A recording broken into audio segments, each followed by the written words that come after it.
এই গাড়িটা চল ভাই।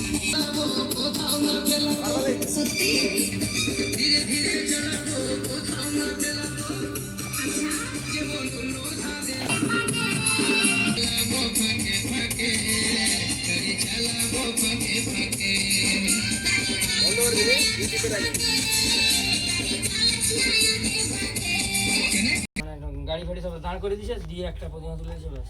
ছবি তো দেখেছি দেখা। এইটা বলে আর উপরে একটু সাউন্ড ফেলা আছে না কিচ্ছু না। কিছু তো খাবো তোমাকে সুকান না ওই মেজো চা। এই বাজো। না না এই বড়। আচ্ছা। ফটো তুলে